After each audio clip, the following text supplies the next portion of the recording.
ಒಳ್ಳೆ ಮನಸ್ಸಿಂದ ಒಳ್ಳೆ ಮನಸ್ಸಿರೋರ ಜೊತೆ ವ್ಯವಹಾರ ಮಾಡ್ತಿದ್ದೀರಾ, ಎಲ್ಲ ಒಳ್ಳೆಯದೇ ಆಗುತ್ತೆ. ಓ, ನೆನೆದವರ ಮನದಲ್ಲಿ ಜಯಂತೆ ಫೋನ್ ಮಾಡ್ತಿದ್ದಾರೆ. ಹಲೋ, ನಮಸ್ಕಾರ ಸರ್. ಸಾರಿ, ಪದೇ ಪದೇ ಫೋನ್ ಮಾಡಿ ನಿಮಗೆ ತೊಂದರೆ ಕೊಡ್ತಾ ಇದ್ದೀನಿ ಅಂತ ಅನ್ಸುತ್ತೆ. ಹಾಗೇನಿಲ್ಲ, ಏನು ವಿಷಯ ಅಂತ ಹೇಳಿ. ಸರ್, ನಿಮ್ಮ ಕಡೆನೇ ಒಂದು ಡಾಕ್ಯುಮೆಂಟ್ ಬೇಕಿತ್ತು. ಅದೊಂದು ಸಿಕ್ಕರೆ ನಾವು we can proceed with the agreement ಅಂತಿದ್ದಾರೆ. ಹಾಗಾಗಿ ಫೋನ್ ಮಾಡಿದೆ. ಹೌದಾ, ಡಾಕ್ಯುಮೆಂಟ್ ಮಿಸ್ ಆಗಿದೆಯಾ? ಯಾವ ಡಾಕ್ಯುಮೆಂಟ್ ಅಂತ ಹೇಳಿ. ಸರ್, ನೀವು ಕಳಿಸಿರೋ ಡಾಕ್ಯುಮೆಂಟ್ಸಲ್ಲಿ ಆಸ್ತಿ ಪಿತ್ರಾರ್ಜಿತ ಅಂತ ಕ್ಲಿಯರಾಗಿ ಗೊತ್ತಾಗ್ತಾ ಇದೆ. ಆ್ಯಂಡ್ ನಿಮ್ಮ ತಂದೆಗೆ ನೀವು ಒಬ್ಬರೇ ಮಗ ಅಂತಲೂ ಇದರಲ್ಲಿದೆ. ಹೌದು, ಆದರೆ ಲಾಯರ್ಸು ಫ್ಯಾಮಿಲಿ ಟ್ರೀ ಬೇಕೇ ಬೇಕು ಅಂತ ಒತ್ತಾಯ ಮಾಡ್ತಾ ಇದ್ದಾರೆ ಸರ್. ಅದೊಂದು ಡಾಕ್ಯುಮೆಂಟ್ ಸಿಕ್ಕರೆ ವಿ ಕ್ಯಾನ್ ಪ್ರೊಸೀಡ್. ಹಾಗಾಗಿ ಕೇಳ್ತಾ ಇದ್ದೀನಿ, ಸಿಗ್ಬೋದಾ ಸರ್? ಹೌದಾ, ಸರಿ, ನಾನು ರೆಡಿ ಮಾಡಿ ನಿಮಗೆ ಫೋನ್ ಮಾಡಿಸ್ತೀನಿ. Right sir, thank you so much. Thank you. ನಮಸ್ಕಾರ. ಯಾಕ್ರಿ ಬೇಜಾರು ಮಾಡ್ಕೊಂಬಿಟ್ರಿ? ಅವ್ರು ಅಂಥದ್ದೇನು ಕೇಳಿದ್ರು ಫೋನಲ್ಲಿ? ಲಲಿತಾ, ಅವ್ರಿಗೆ ನಮ್ಮ ವಂಶವೃಕ್ಷ ಬೇಕಂತೆ. ಅದಕ್ಕೇನಂತೆ, ವಿಶ್ವನ್ ಗೆಳಿದ್ರೆ ತೆಗೆಸ್ಕೊಂಬರ್ತಾನೆ. ಬೇಡ ಲಲಿತಾ.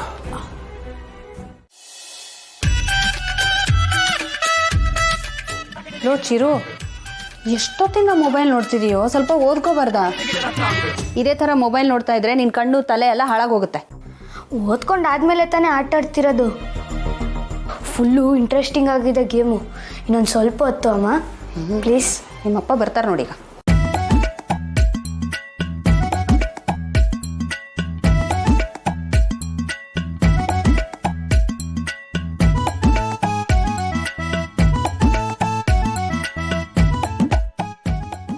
ಏನ್ರಿ ಆಯ್ತು? ಆ ಮೇಸ್ತ್ರಿ ಕಣೆ ಫೋನ್ ಮಾಡ್ತಾನೆ ಇರ್ತಾನೆ, ದುಡ್ಡು ಕೇಳ್ತಾನೆ ಇರ್ತಾನೆ. ದುಡ್ಡು ಹೊಂದಿಸಿ ಕೊಡೋಷ್ಟರಲ್ಲಿ ನನ್ನ ಜೀವನ ಹೋಗಿರುತ್ತೆ. ಅಯ್ಯ, ಇದರೊಳ್ಳೆ ಚೆನ್ನಾಯ್ತಲ್ಲ. ಅವನೇನು ಅವನ ಮನೆ ಕಟ್ಟೋದಿಕ್ಕೆ ದುಡ್ಡು ಕೇಳ್ತಿದ್ದಾನ? ನಿಮ್ಮ ಮನೆ ಕಟ್ಟೋದಿಕ್ಕೆ ತಾನೆ? ಇದನ್ನ ಮಾತಾಡೆ, ಅವ್ನು ಕೇಳಿಸ್ಕೊಂಡು ಎಲ್ಲರಿಗೂ ಹೇಳ್ಕೊಂಬಂದ್ಬಿಡ್ತಾನೆ. ಇದೇ ಬುದ್ಧಿನೇ ನಂಗೆ ಆಗಲ್ಲ ಅನ್ನೋದು. ಯಾವಾಗ ನೋಡಿದ್ರು ಹಿಂಗೆ ಹೆದರ್ಕೊಂಡಿರ್ತೀರಲ್ರಿ. ಮನುಷ್ಯ ಯಾವಾಗಲೂ ಧೈರ್ಯವಾಗಿರಬೇಕು. ಏ, ಮನೆ ಒಂದು ಕಟ್ಸಾಗಲಿ ಕಣೆ, ಆಮೇಲೆ ನೋಡು ನಿನ್ನ ಗಂಡ ಹುಲಿ ಥರ ಕಾಣ್ತಾನೆ. ಬಂದು ಮಲ್ಕೊಳ್ಳಿ. ಗೊತ್ತು.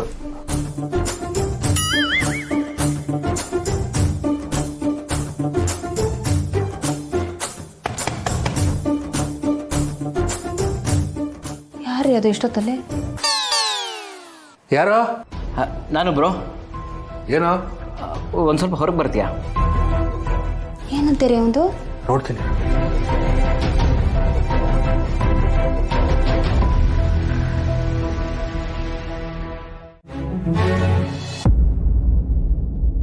ಏನೋ?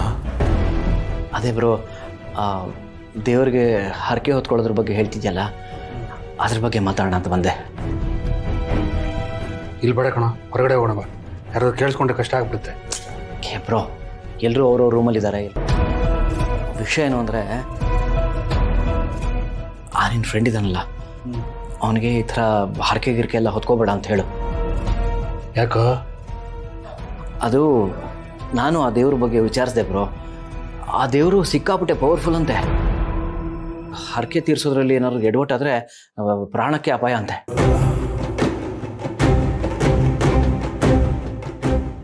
ಏನು ಹೇಳ್ತಿದ್ಯಾ ನೀನು?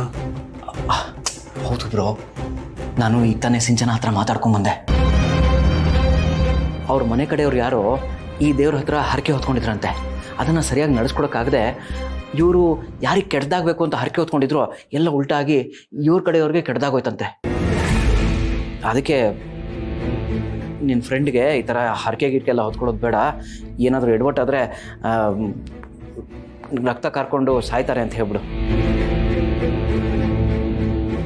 ಹ್ಞೂ ಬ್ರೋ, ಹೋಗಿರೋ ದುಡ್ಡು ಇವತ್ತಲ್ಲ ನಾಳೆ ಸಿಗ್ಬೋದಲ್ವಾ? ಅದನ್ನು ಬಿಟ್ಟು ಸುಮ್ಮನೆ ಈ ಥರ ಹರಕೆ ಗಿರ್ಕೆ ಹೊತ್ಕೊಂಡು ಹೊಗೆ ಹಾಕಿಸ್ಕೊಂಬಿಟ್ರೆ ಅಂತ ನಿನ್ಗೆ ಹೇಳಕ್ಕೆ ಬಂದೆ. ಸರಿ, ಅವನ ಹತ್ರ ಮಾತಾಡ್ತೀನಿ. ಹಾಂ, ಗುಡ್ ನೈಟ್.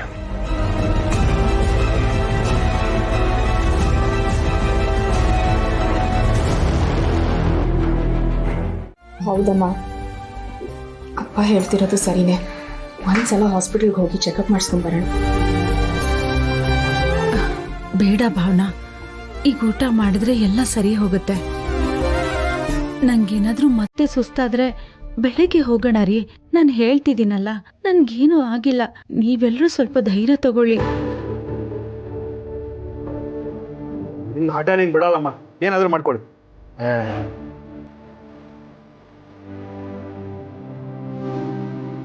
ಏನಾದ್ರು ಇದ್ರೆ ಹೇಳಿ. ಹುಷಾರು. ಮತ್ತೆ ಅಡುಗೆ ಬಿಸಿ ಮಾಡ್ತೀನಿ, ಸ್ವಲ್ಪ ಊಟ ಮಾಡಿ. ಆಯ್ತಮ್ಮ.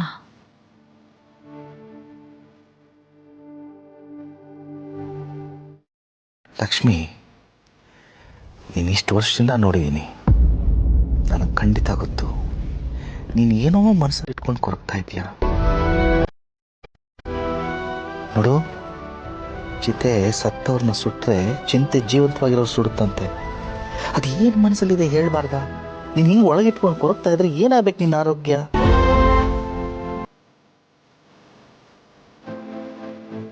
ನೀವಿಷ್ಟು ಪ್ರೀತಿ ತೋರಿಸುವಾಗ ನನ್ಗೇನ್ರಿ ಆಗತ್ತೆ?